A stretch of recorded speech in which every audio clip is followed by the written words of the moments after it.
বিলেত থেকে লেখাপড়া করে এসেছেন ব্যারিস্টার সুমন সাহেব, কখনো কখনো তার তথ্যের ঘাটতি থাকে। মাননীয় স্পিকার, আমাদের ব্যাংকগুলোর অবস্থা খারাপ মাননীয় স্পিকার, আমরা টাকা পাচার কোনোভাবে রোধ করতে পারতেছি না মাননীয় স্পিকার। সুমন সাহেবকে আমি বলতে চাই, আমি প্রথম প্রতিবাদ করেছি ট্রেজারি বেঞ্চের হয়েও। কাজেই সুমন সাহেবকে আমি বলবো, আপনি একেবারে সবাইকে দুর্নীতিবাজ ভাববেন না প্লিজ। আপনি যেভাবে বলতেছেন কথা, এইভাবে একটু হিসেব নিষেধ করে খোঁজ খবর নিয়ে সঠিক তথ্য সংগ্রহণ করে তারপরে আপনি কথা বলবেন। আমার কেন জানি আরেকটা জিনিসও মনে হয় যে বাংলাদেশের ভালো করতে চাইলে আপনি হয় মরবেন নাইলে বেঁচে থাকবেন। আমার মনে হয় কোন একটা আমার হওয়ার সময় কাছাকাছি। ব্যারিস্টার সুমন কেন বললেন এ দেশে যারা ভালো কাজ করতে চেয়েছে, ভালো করতে চেয়েছে, তাদেরই সমস্যার সম্মুখীন হতে হয়েছে, তাদেরই বেইজ্জতি হতে হয়েছে? এই বিষয়টি বুঝতে হলে পুরো ভিডিওটি দেখতে হবে। এবং চাঁদপুরে 4 আসনে এমপি ব্যারিস্টার সুমনের বিরুদ্ধে মাননীয় প্রধানমন্ত্রী এবং মাননীয় স্পিকার কাছে সংসদে বিচার চাইলেন। চলুন আমরা ওই বক্তব্যটি শুনে আসি। একজন আছেন বিলেত থেকে লেখাপড়া করে এসেছেন ব্যারিস্টার, তিনি এমন সব কথা বলেন, এমন ভাবে মনে হয় যেন ঝগড়া করছেন। বিশ্ববিখ্যাত কবি এবং নাট্যকার উইলিয়াম শেক্সপিয়ারের একটি নাটক আছে টেমিং অব দ্য শো। এটা আমাদের প্রফেসর ডক্টর মনির চৌধুরী স্যার এটার বঙ্গানুবাদ করেছিলেন মুখরা রমণী বশীকরণ। আমার মনে হয় তাকে সেই নাটকটি একটু দেখানো দরকার। আর সবচেয়ে বড় কথা হলো, যার মুখে মিষ্টি নেই তাকে তো বোধহয় ছোটবেলায় মধু খাওয়ায়নি। অথবা আমি মনে করি আমাদের এখান থেকে কেউ যদি অন্তত মরণচাঁদের 1 কেজি মিষ্টি তার বাড়িতে পৌঁছে দিতে পারতেন, তাহলে হয়তো কিছুটা তার কণ্ঠস্বর সংযত হতো। সেই সুমন সাহেব কখনো কখনো তার তথ্যের ঘাটতি থাকে। যেমন তিনি বলছেন চাঁদপুরে এত বালি উত্তোলন হলো, হ্যাঁ, চাঁদপুরে কি একটা মানুষও ছিল না এর প্রতিবাদ করার? সুমন সাহেবকে আমি বলতে চাই, আমি প্রথম প্রতিবাদ করেছি ট্রেজারি বেঞ্চের হয়েও। তারপরে সবাই পত্র পত্রিকা লিখেছে। আর তারপরে যে জিনিসটি হয়েছে সেটা হচ্ছে, সেখানকার ডিসি মহোদয় অত্যন্ত সাকসেসফুল একজন ডিসি ছিলেন, অঞ্জনা খান মজলিস। তাকে চাঁদপুর থেকে 2য় গ্রেডের অ্যাডমিনিস্ট্রেটিভ, সেইখানে তাকে বদলি করা হয়েছে। আমাদের নদী কমিশনের যে চেয়ারম্যান, সে চেয়ারম্যান মহোদয়কে তিনি যখন বলেছেন যে কত হাজার কোটি টাকার বালি চুরি হয়েছে, এটা বলাতে তার চাকরিও চলে গেছে। কাজেই সুমন সাহেবকে আমি বলবো, আপনি একেবারে সবাইকে দুর্নীতিবাজ ভাববেন না প্লিজ। আপনি যেভাবে বলতেছেন কথা, এইভাবে একটু হিসেব নিষেধ করে খোঁজ খবর নিয়ে সঠিক তথ্য সংগ্রহণ করে তারপরে আপনি কথা বলবেন। বলেন, আমাদের কোনো আপত্তি নাই, আমরা জবাব দেব, কিন্তু আপনি সঠিক তথ্য নির্ভর কথা বলতে হবে। বাংলাদেশের অর্থনীতি আজ ছোট অর্থনীতি নয়, অনেক অনেক দেশের চাইতেও অনেক বড় অর্থনীতি। এবং এখন আমাদের 33তম বৃহৎ অর্থনীতির দেশ হচ্ছে বাংলাদেশ। আজকে আমাদের বাজেট হচ্ছে প্রায় 8 লক্ষ কোটি টাকার বাজেট হচ্ছে। সেই বাজেট আরো ভবিষ্যতে আরো বাড়বে। এবং এই বাজেট আমাদের টার্গেট হচ্ছে উন্নত বাংলাদেশ, স্মার্ট বাংলাদেশ, জাতিকে স্মার্ট করার বাংলাদেশ। মাননীয় স্পিকার, আমরা সম্পূরক বাজেট নিয়ে আমাদের কিছু বুদ্ধিজীবী আছেন এবং তথাকথিত বিরোধী দল যারা এখান থেকে চলে গিয়ে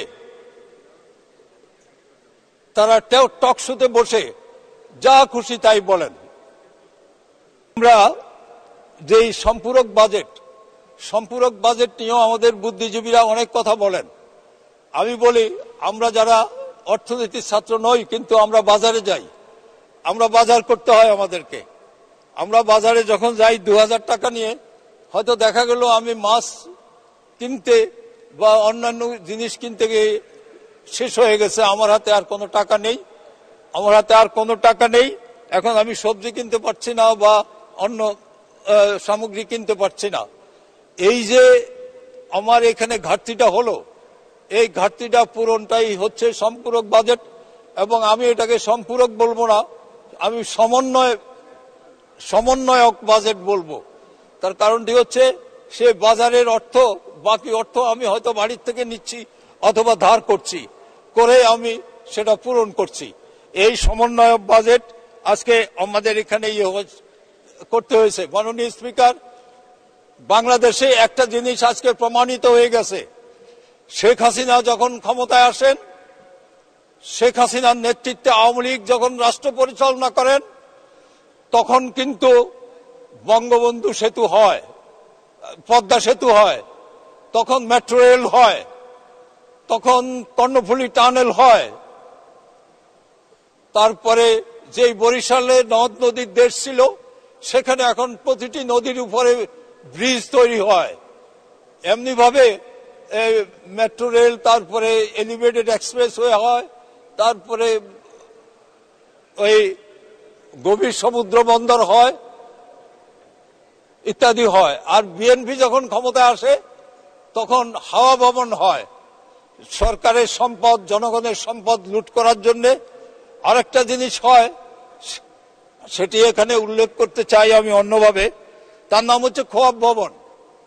সেখানে কি হয় আমি সামনে দিয়ে আর বলবো না, সেটা বাংলাদেশে সবাই জানে।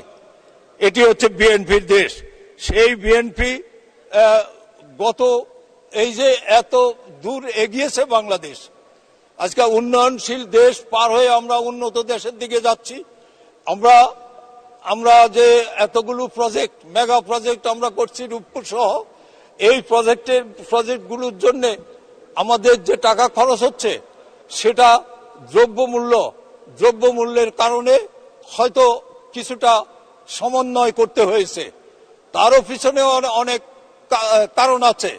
মাননীয় স্পিকার, সেই কারণটি হলো আজকে আমরা লক্ষ্য করছি বৈশ্বিক অর্থনৈতিক টালমাটাল অবস্থা, যেমন রাশিয়া ইউক্রেন যুদ্ধ এবং জায়নবাদী ইসরায়েল কর্তৃক ফিলিস্তিনে আক্রমণ, এবং ফিলিস্তিনে এরই মধ্যে 37,000 মানুষকে হত্যা করেছে, যার মধ্যে প্রায় 20,000 নারী ও শিশু সেই হত্যা করেছে।